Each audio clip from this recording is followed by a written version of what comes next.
All the time we're told we need to be scared of all these outside threats to our body, right? Viruses and bacterial infections and all these crazy things that are super scary.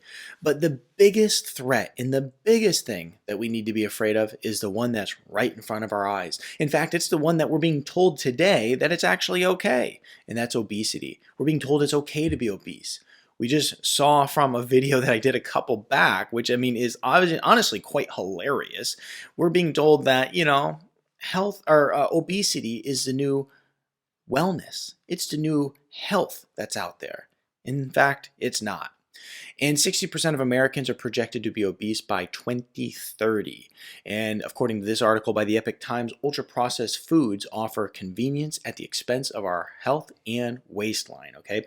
This is the major threat that people face today. Okay, don't buy any of that stuff out there that's telling you, well, it's okay to be obese. It's okay. It's wellness. This is the new healthy. That is nonsense. Okay, let those people go and be obese. The people that actually believe that, let them go and be obese, and then ask them how it's working out for them 20, 30 years from now. Okay, the fact is that any of these people who are saying that nonsense, the only benefit that they have going for them right now is their age. Once age no longer is in their realm of benefits, their bodies will be just destroyed from the obesity. In the United States, 42.5% of adults 20 and over are obese. Okay, think about that. Let that just settle in for a second. 42% of adults 20 and over. Well, another 31.1% are overweight. Well, these statistics are already alarming. The American Obesity Association suggests that by 2025, 50% of Americans may be obese, okay? And this will jump to 60% by 2030. That is insane. Okay, now I actually tend to have a little bit more positive outlook on this situation, okay? Now I'm not a doomsday kind of guy. I always want to look at it from a positive perspective, and the reason that I think that we can turn this ship around is because there is so much good information out there today. There was a time in the past where the only information you got about health and wellness were from organizations that had an enormous amount of money. So for instance, you may have learned that the only way to lose weight is through maybe the Atkins diet or Weight Watchers, right? I mean, they had the money. They had the money to come to the public, the general public, and promote their diet. So therefore, people were doing it. And then you had the American Heart Association. You had the different associations out there just telling you what it meant to be healthy, when in fact, most of them were lying to you the whole time. Many of them were like setting up very difficult nutritional protocols for you to follow for a period of time, lose a ton of weight, a big old crash diet, and then of course all the weight comes back. But you weren't getting good information. So I think that because of the internet and hopefully things don't continue to be censored like they are right now, because that is obviously very bad for this whole situation, because you have to understand at the end of the day, the people who are pulling the strings don't want you to be healthy because it's very bad for their pockets, okay? You think that the big pharma industry wants you to be healthy? How are they going to sell all their blood pressure meds, all their cholesterol meds, all of their diabetes meds if you're healthy, okay? They need business, and they want customers for a lifetime. And what doesn't fit into that model of healthcare and them making a lot of money is you being healthy. So if we can continue to have a free and open internet, and there's a lot of good information out there, like the information I'm giving you today, like all the information that I give you on the Dr. Nick Zarowski YouTube channel and www.drz.tv. I mean, if you have that information, you are armed with more information than you need to be healthy. And so we hope that this information can keep perpetuating. What's behind this ongoing rise in Americans' weight is the burning question, one with a complex answer. Everything from endocrine disrupting chemicals known as obesogens in the environment to chronic stress, lack of sleep, they all affect fat deposition and weight gain in the human body. This is something that's very important, because as we look at the toxicity of the environment around us, I talk about that all the time because I do a ton of detox work. And I'm not talking silly foot baths and liver cleanses, that kind of thing, but real cellular detox. I do this with a lot of the people I work with. And we see great results. But the fact is that there's just an onslaught of chemicals that people are constantly being bombarded with, and it really messes up your system and your body, right? And it's a lot of it's coming from the food, not all of it, but a lot of it. However, the consumption of ultra processed and hyper processed food, which make up about 57.9% of the average American's caloric intake, is an important culprit. The link between processed foods and obesity has taken on a new meaning during the pandemic because as even mild obesity may raise the risk of COVID-19. Okay, that's something I'd recently talked about: obesity and COVID-19. Being obesity is a huge factor, and it's only because people who are obese, they aren't as healthy, they don't have a strong immune system, they have more inflammation in their body. And this is one of the things when we just look at America in general having a big problem with COVID-19, the fact is that you're looking at a country that takes more prescription drugs than anybody else. You're looking at a country that's more inflamed than anybody else. You're looking at a country, and I'm talking about like inflammation in the body, not like anger, but stress and anger, that kind of thing obviously plays a role in it. And you're also looking at a country that is more obese than anybody else, okay? And when they talk about all these ultra processed and hyper processed foods, this is a major issue because when you look at many of these different processed foods and you're looking at foods that have processed sugar in them, you have corn syrup, for instance, which is has a direct relationship to fatty liver, and you look at the hyper processed grains and everything else that's in it, it's very bad because our bodies are able to basically break these down quickly, get them in the bloodstream. It raises our blood sugar. It starts depositing fat on our body. And these hyper processed foods are not good. If you eat a piece of meat, for instance, just a good old steak, well, it's absorbed very differently because the body has to go through a little bit of a different process to actually break that down and absorb it. Whereas you take a corn syrup, enriched white flour, Twinkie, and all of those processed ingredients in there, your body just takes them right up, and so therefore, it's driving obesity. And COVID-19 patients with mild obesity had a 2.5 times greater risk of respiratory failure and 5 times greater risk of being admitted to the ICU compared to non-obese patients. Okay, this is something that's very important. A lot of people aren't realizing this. And this is why when I just railed against the Cosmopolitan article saying that, well, obesity is the new healthy, I mean, this is how stupid it is because look at this. I mean, these people putting this out, they should, I don't want to. I don't want to say that they should be like, they should literally be like criminally charged, but it's like they should be criminally charged for giving such false information when they have such a platform. I obviously don't believe in that kind of thing, but you get where I'm coming from. It's so deceptive, and it's so stupid to say things like that. Why processed foods are the key to obesity? This article goes on to just talk about on average, people are consuming around 150 pounds of sugar per year, which is truly insane. This is kind of interesting too. As noted in the BBC program, The Truth About Sugar, drinking 3 cups of tea or coffee per day with 2 teaspoons of sugar added to each cup can result in 9.9 pound weight gain in a single year.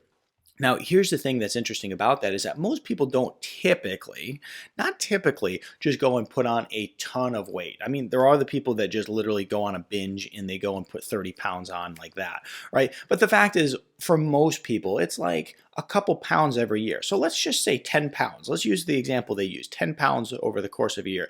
Well, over the course of 10 years, that's 100 pounds. So you went from being somebody who is, not fat at all, let's say just normal body mass index, to somebody who is obese, okay? And it just kind of snuck in over time. It's very common, right? I mean, look at somebody who's 25 to 35 or maybe 35 to 45, right? You see those 10-year gaps, and this is the kind of thing that happens because it kind of sneaks up on people.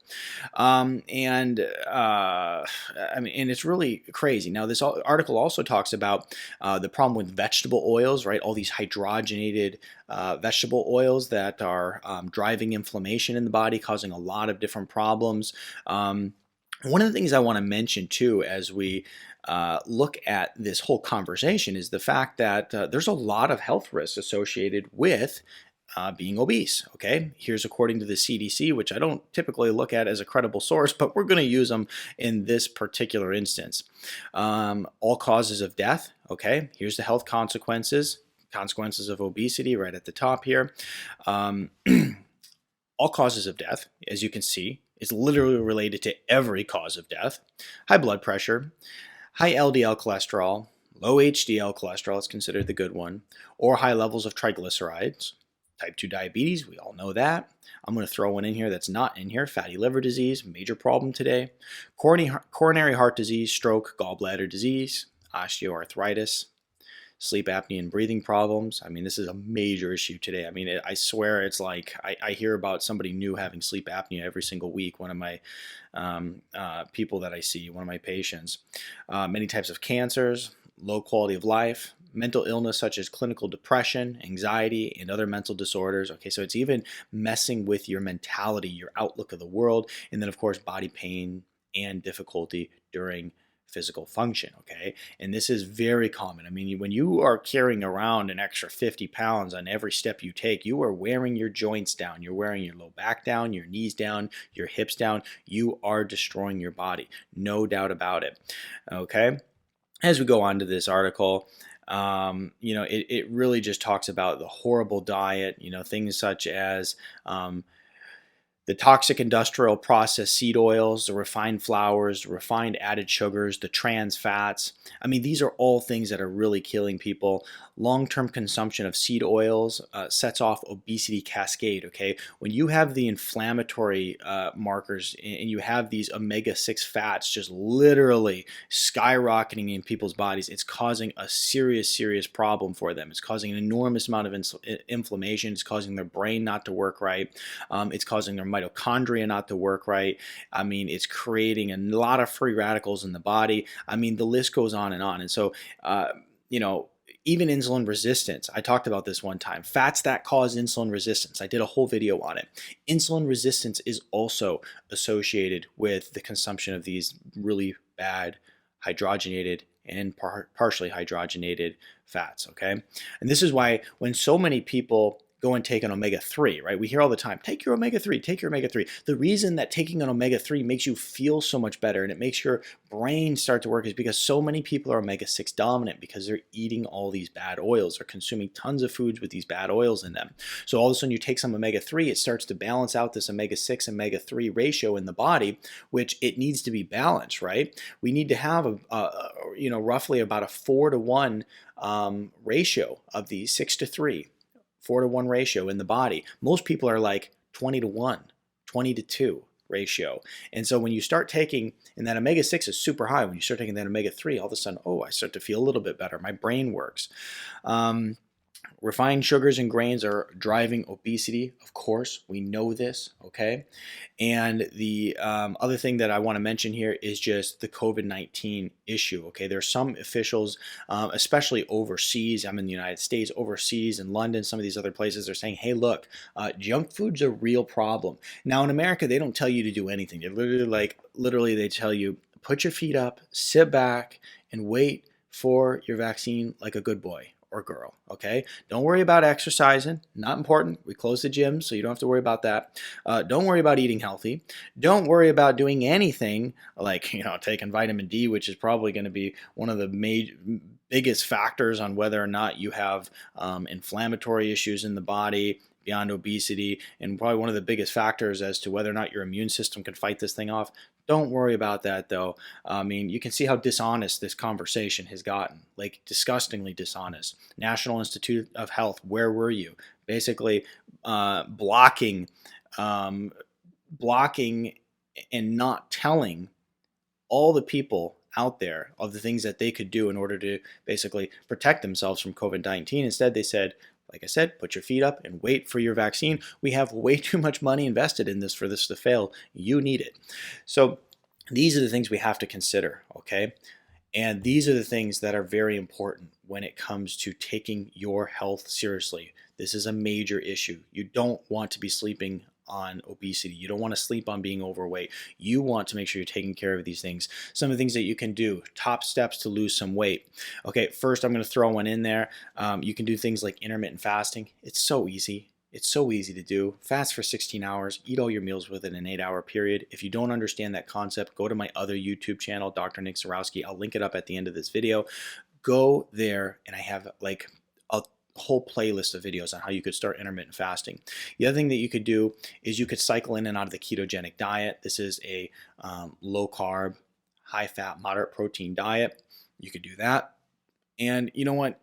Even when we sometimes think of following a diet like the ketogenic diet, it tends to make our mind spin. We go, oh my gosh, a new diet, a new grocery list. I just don't have time for this. Okay, let's not make it that complicated. Here's what I want you to do. If you're looking to lose weight, think meat and vegetables. Everything else you don't need. Drink water, think meat and vegetables. You're going to be fine. Okay, though that's a good way to start. That's a good way to start. Not complicated. Okay, because people tell me all the time it's too complicated to eat healthy. Okay, I just uncomplicated all of it for you. So now you just have to do it and it's back on you. And the fact is, and this is one of the things where we need to have honest conversations with ourselves. It's not the lack of resources out there when it comes to weight loss. Okay, I mean, I have like 50 videos out there that help people lose weight. It's not the lack of resources, it's the lack of resourcefulness. Are you being resourceful? Are you being disciplined? Are you taking action? These are the things that are actually stopping people from losing weight, not the fact that, well, you know, these bad people in the food industry. I mean, look, it's obvious that they shouldn't do it and it shouldn't be allowed. And, you know, our government should step in and help us make better choices. But the fact is when it comes to the government and helping people make better choices, I mean, it's bought and paid for by the same industry that doesn't necessarily want you to be healthy because they have a bill of goods to sell you. Okay. So these are all the things that we have to think about. So we talked about following a cycling in and out of the ketogenic diet. If that's too confusing, meat and vegetables, do intermittent fasting, but also get your walking in, get some exercise in, okay? If you're not somebody who likes to exercise, I get it. We all have things we don't like to do. There's probably things that I don't like to do that you enjoy. I mean, it's just the way it is. It's part of being human. But the fact is we need our exercise. So if you don't like to do it, what I recommend is that you do a 30-minute walk a day, 30-minute brisk walk a day, get your heart rate up, get out, enjoy nature a little bit. Doesn't mean you have to go to the gym to exercise and become the next Olympic athlete. It just means you need to move, okay? 30-minute walk a day is a great way to go about doing that.